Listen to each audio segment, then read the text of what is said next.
하나님의 은혜 안에서 살아가다 보면 재정의 문제는 우리 삶에서 결코 가볍지 않은 부분임을 자연스럽게 느끼게 됩니다. 재정은 단순히 생활을 유지하는 수단이 아니라 우리의 마음이 어디에 향해 있는지를 드러내는 중요한 영역이기 때문입니다. 그래서 우리는 때로 재정의 어려움 속에서 하나님께 도움을 구하며 또 어떤 때에는 하나님의 복을 바라는 마음으로 기도하게 됩니다. 그러나 하나님이 주시는 재정의 복은 단순한 기도의 결과로만 이루어지는 것이 아니라 하나님께서 우리의 마음과 삶을 준비시키시는 과정 속에서 나타나기도 합니다. 하나님은 우리가 어떤 마음을 가지고 재정을 대하는지 그리고 어떤 태도로 삶을 살아가는지를 통해 재정의 복을 맡길 만한 사람인지 살펴보십니다. 오늘은 하나님이 재정의 복을 준비하실 때 어떤 마음을 보시는지 그리고 그 복이 어떻게 우리에게 맡겨지는지를 함께 살펴보겠습니다. 첫째, 하나님은 재정의 복을 맡길 수 있는 그릇을 먼저 보십니다. 하나님은 재정을 단순한 물질로 보지 않으시고 그 사람의 마음과 태도 그리고 영적인 성숙을 통해 재정을 맡길 만한 사람인지 먼저 살펴보십니다. 그래서 우리는 재정을 바라보는 시선이 바르게 서 있는지를 점검할 필요가 있습니다. 하나님이 재정을 맡기시는 방식은 인간이 생각하는 방식과는 다르기 때문에 하나님은 먼저 우리의 마음이 준비되어 있는지를 확인하시며 그릇이 준비된 사람을 통해 더 큰 일을 이루실 수 있습니다. 그래서 하나님은 작은 것에서부터 우리의 태도를 보시고 그 작은 것을 통해 더 큰 축복을 맡길 수 있는지를 판단하십니다. 우리가 작은 것을 신실하게 관리할 때 하나님은 그 모습을 기쁘게 바라보시며 그 신실함이 더욱 큰 재정을 감당할 수 있는 능력으로 자라게 됩니다. 사람은 많고 적음에 민감하게 반응하지만 하나님은 많고 적음보다는 그 안에서 어떤 마음과 태도를 가지고 있는지를 먼저 보십니다. 그래서 하나님은 재정을 맡기기에 앞서 그 재정을 통해 어떤 삶의 열매가 나올지를 살펴보십니다. 재정을 잘 관리하는 것은 단순한 경제 능력이 아니라 하나님께서 주시는 것의 의미를 이해하는 마음에서 시작됩니다. 하나님이 주시는 은혜를 귀하게 여기고 그것을 관리하는 사람에게 하나님은 자연스럽게 더 많은 것을 맡기실 수 있습니다. 또한 하나님은 우리가 재정을 받을 준비가 되어 있을 때 비로소 길을 여시는 경우가 많습니다. 준비되지 않은 상태에서 많은 것을 맡게 되면 오히려 그 재정이 삶을 흔들어 놓을 수 있기 때문입니다. 그래서 하나님은 재정의 복을 주기 전에 먼저 우리의 마음을 다듬어 가십니다. 어떤 때에는 기회가 보이지 않는 시기가 찾아오고 또 어떤 때에는 재정의 어려움이 찾아와 우리의 태도를 세밀하게 돌아보게 하십니다. 그 시기는 하나님이 우리의 마음을 자라게 하시는 시간이기도 하며 우리가 어떤 중심을 가지고 재정과 삶을 대하는지 분명하게 드러나는 시간이기도 합니다. 그래서 하나님은 작은 책임을 맡겼을 때 그 책임을 어떻게 다하는지를 보시고 맡겨진 자리를 통해 우리의 태도를 확인하십니다. 맡겨진 직장 속에서 성실하게 일하려는 마음, 주어진 환경 속에서 불평보다는 감사의 마음을 선택하려는 태도, 작은 수입 속에서도 정직하게 살아가려는 마음이 하나하나 쌓이며 하나님 앞에서 그릇이 깊어집니다. 이러한 태도는 눈에 잘 드러나지 않아도 영적인 영역에서는 분명한 향기로 나타나며 하나님은 그 향기를 기쁘게 받으십니다.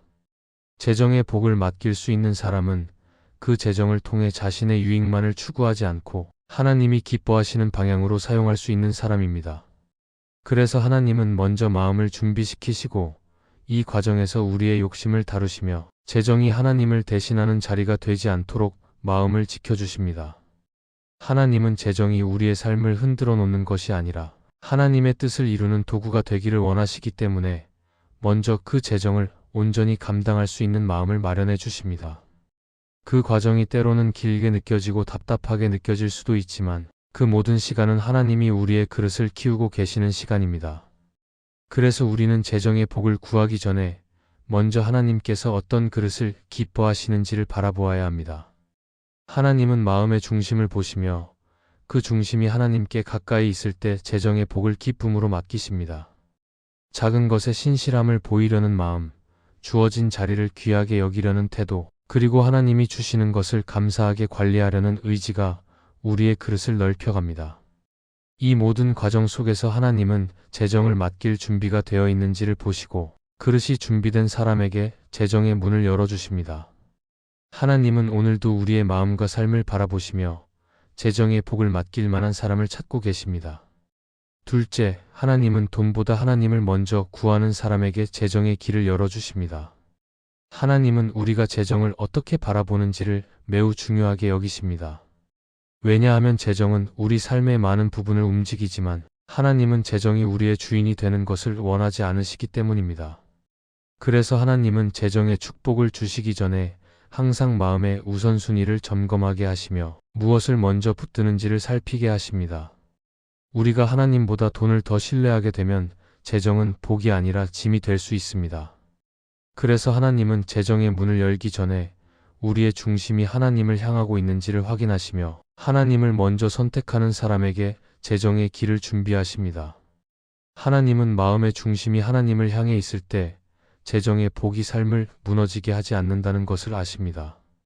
그래서 하나님을 먼저 구하는 태도는 단순히 신앙적인 말이 아니라 하나님이 재정을 맡기실 수 있는 중요한 기준이 됩니다. 하나님은 마음이 흔들리지 않는 사람을 찾으시며 그 마음이 재정이라는 도구를 감당할 수 있는지를 보십니다.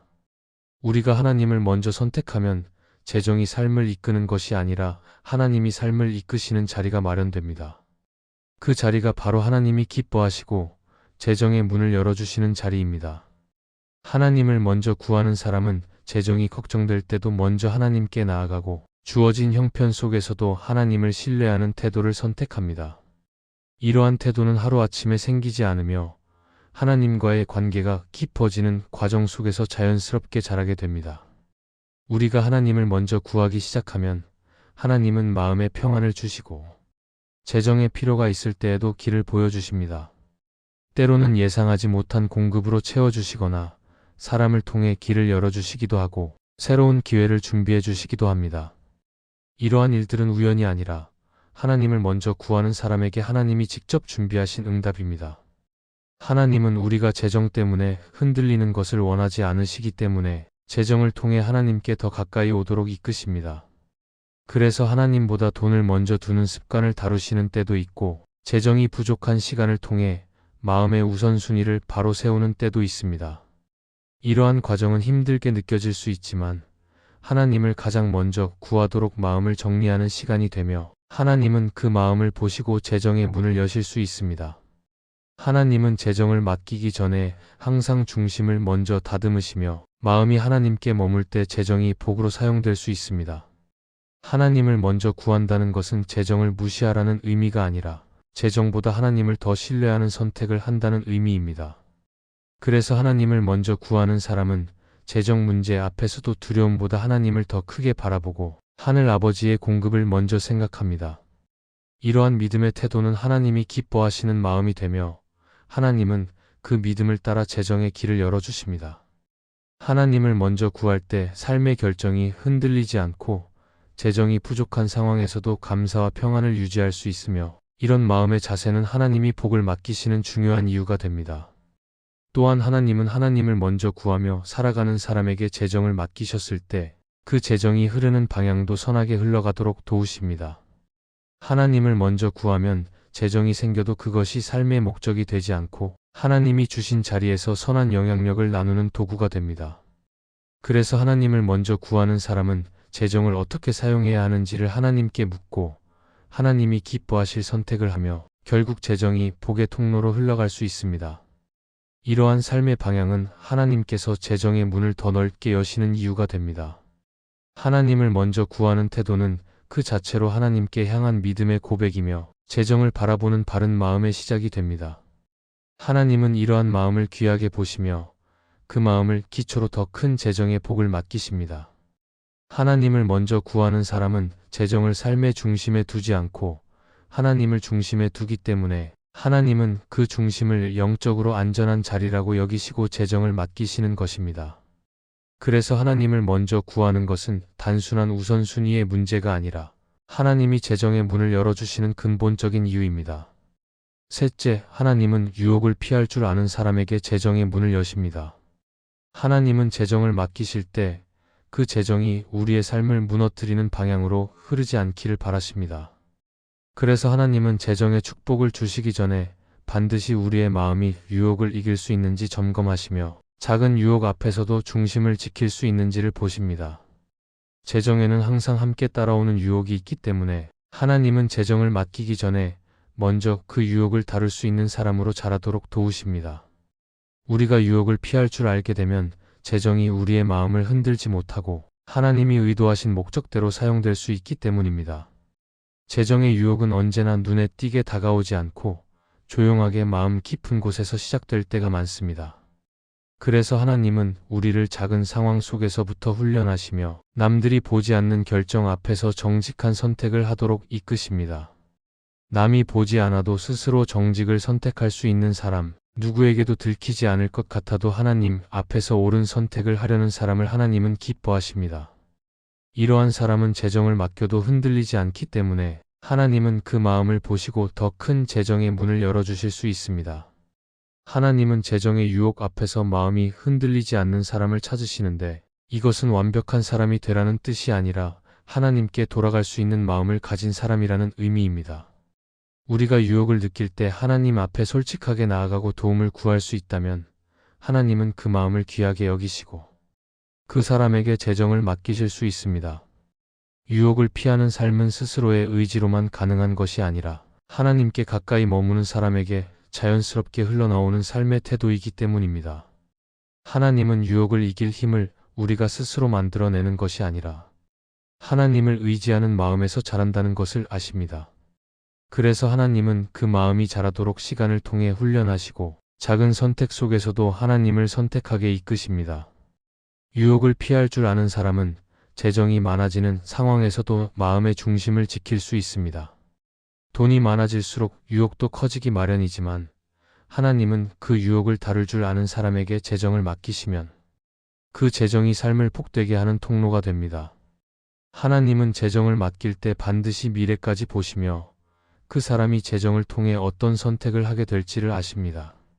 그래서 하나님은 재정의 유혹 앞에서도 하나님을 붙드는 사람을 기뻐하시고 그러한 사람에게 재정의 길을 열어주십니다. 유혹을 피하는 삶은 단순히 나쁜 것을 멀리하는 것이 아니라 하나님께서 주신 복을 잃지 않도록 삶을 보호하는 영적인 훈련입니다. 하나님은 우리의 시선을 흐리는 것들을 막아주시기도 하고 마음이 흔들리는 순간에도 깨닫게 하시며 더 안전한 길로 돌려놓으시기도 합니다. 이러한 과정 속에서 우리는 하나님을 더 신뢰하게 되고 하나님은 그 신뢰를 보시고 더 큰 재정의 복을 맡기십니다. 하나님의 복은 언제나 하나님과의 관계 위에 세워져 있어야 안전하게 머무를 수 있기 때문에 하나님은 반드시 먼저 우리의 마음을 다듬으십니다. 또한 유혹을 피할 줄 아는 사람은 작은 재정에서도 감사하는 마음을 잃지 않으며 큰 재정이 주어져도 교만해지지 않습니다. 하나님은 이러한 겸손한 태도를 통해 그 사람이 재정을 맡아도 중심을 잃지 않을 것을 아십니다. 그래서 하나님은 재정을 맡기실 때 겸손한 마음과 유혹을 피하는 태도를 묶어서 보십니다. 이 두 가지가 함께 있을 때 재정의 복은 삶을 흔드는 것이 아니라 삶을 더욱 견고하게 만들게 됩니다. 우리가 유혹을 피할 줄 아는 사람으로 자라길 하나님은 기다리고 계십니다. 때로는 재정의 기회가 바로 눈앞에 있어도 하나님이 문을 닫아 버리실 때가 있습니다. 그 이유는 기회가 나쁘기 때문이 아니라 우리가 준비되지 않았다면 그 기회가 우리에게 짐이 될 수 있기 때문입니다.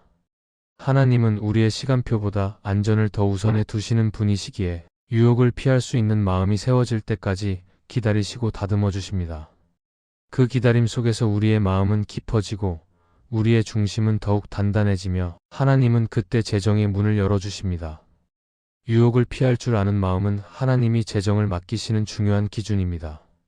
재정의 복은 단순히 많이 버는 문제가 아니라 하나님이 맡기신 것을 잃지 않는 마음에서 시작됩니다.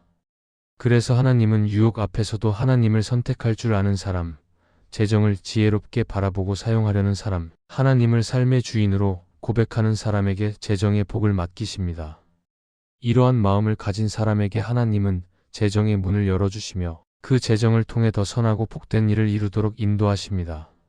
넷째, 하나님은 돈을 목적이 아니라 도구로 여기는 사람에게 복을 맡기십니다.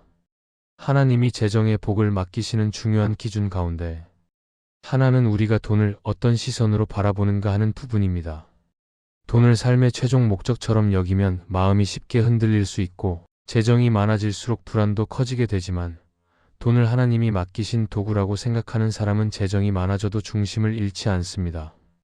그래서 하나님은 먼저 우리의 시선을 바꾸게 하시며 재정이 목적이 아닌 도구로 사용될 수 있을 때 복을 맡기십니다. 살다 보면 돈이 해결해 줄 것 같은 순간들이 많이 찾아오지만 하나님은 그런 순간에도 우리가 돈보다 하나님을 의지하길 원하십니다. 그래서 때로는 재정이 여유롭지 않은 상황을 허락하셔서 우리가 무엇을 가장 먼저 붙드는지 보실 때가 있습니다. 이 과정은 누구에게나 쉽지 않지만 마음이 하나님께 향할 때 재정의 관점이 달라지고 그때부터 재정은 우리의 삶을 지배하는 것이 아니라 하나님이 사용하실 수 있는 통로가 됩니다. 하나님은 이러한 마음의 변화 과정을 매우 소중하게 보시며 이 마음이 세워질 때 재정의 문을 여실 수 있습니다. 돈을 도구로 보는 사람은 재정을 사용할 때에도 목적이 분명합니다. 삶의 필요를 채우는 데 사용하면서도 하나님이 기뻐하시는 방향을 생각하고 다른 사람을 돕는 기회가 왔을 때 기꺼이 마음을 열 수 있습니다. 이런 사람에게 맡겨진 돈은 얽매는 짐이 아니라 선을 이루는 자원이 되기 때문에 하나님은 이러한 삶을 통해 더 많은 일을 이루실 수 있습니다. 하나님은 우리가 돈에 얽매이지 않을 때 그 돈이 우리의 손에서 더 넓고 더 깊게 흘러갈 수 있다는 것을 아십니다. 그래서 돈을 목적이 아닌 도구로 여기는 사람에게 무너짐이 없는 복을 맡기실 수 있습니다. 이런 마음을 가진 사람은 재정이 많아도 교만해지지 않고 재정이 적어도 불안에 매이지 않습니다. 하나님을 바라보는 시선이 흔들리지 않기 때문입니다. 재정의 양이 중심이 되는 것이 아니라 하나님이 중심이 되기 때문에 재정이 어떤 모양으로 오든 마음의 평안은 유지됩니다. 하나님은 이러한 사람을 신뢰하시며 재정을 맡겨도 그 마음이 흔들리지 않을 것을 아십니다. 그래서 하나님은 계속해서 그릇을 넓히시고 필요할 때마다 공급의 길을 열어주십니다.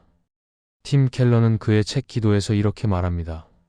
하나님께 마음을 드리는 사람은 하나님이 주시는 모든 것을 바르게 사용할 수 있다. 이 말처럼 마음의 방향이 하나님께 있는 사람은 하나님이 맡기시는 재정을 목적이 아니라 도구로 사용할 수 있습니다. 이 시선이 바로 재정의 복을 지켜내는 가장 중요한 출발점입니다. 또한 돈을 도구로 여기는 사람은 재정을 통해 자신의 만족을 채우는 것보다 하나님이 원하시는 목적을 더 중요하게 여깁니다.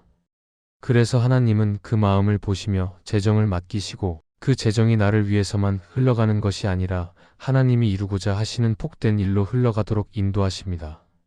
하나님이 주시는 복은 개인의 풍요로움만이 아니라 더 많은 사람에게 유익을 흘려보내는 복이기 때문에 하나님은 그 마음이 준비된 사람에게 재정의 문을 여십니다. 우리가 재정을 바라보는 시선을 바꾸게 되면 하나님이 주시는 은혜가 새롭게 보이기 시작합니다. 때로는 적은 재정 속에서도 기쁨을 누리게 되고 때로는 큰 재정 속에서도 겸손을 유지할 수 있습니다. 하나님은 이러한 마음의 깊이를 매우 귀하게 여기시며 그 마음이 무너지지 않을 때 재정을 맡기십니다. 재정의 복은 단순히 풍족함이 아니라 하나님이 맡기신 것을 바르게 사용하는 지혜와 연결되어 있기 때문에 하나님은 우리의 시선을 먼저 바꾸시는 것입니다. 돈이 목적이 되면 반드시 마음이 흔들리지만 돈이 도구가 되면 하나님이 삶의 주인이심이 더 명확해집니다. 그래서 하나님은 재정을 맡기실 때 먼저 우리의 마음이 어떤 방향을 향하는지를 살펴보십니다. 그 마음이 하나님께 향하고 있을 때 하나님은 우리가 감당할 수 있는 만큼의 재정을 맡기시고 그 재정이 삶을 무너뜨리지 않고 오히려 삶을 세우는 힘이 되도록 이끄십니다. 하나님은 오늘도 돈을 목적이 아니라 도구로 여기는 사람을 찾고 계십니다. 그 사람에게 하나님은 기쁨으로 재정의 복을 맡기시며 그 복을 통해 하나님이 이루실 새로운 일을 준비하십니다. 돈에 흔들리지 않는 마음, 돈을 통해 하나님께 영광을 돌리려는 마음, 그리고 재정을 하나님의 손에 다시 올려드릴 수 있는 마음이 있을 때 하나님은 우리의 삶을 더 넓은 자리로 이끄실 것입니다. 이 말씀이 마음의 은혜가 되셨다면 좋아요와 구독으로 함께 해주세요. 그리고 댓글에 아멘이라고 남겨주시면 하나님의 은혜가 더 많은 사람들에게 전해질 것입니다. 여러분의 삶 위에 하나님의 은혜가 언제나 함께 하시기를 바랍니다. 감사합니다.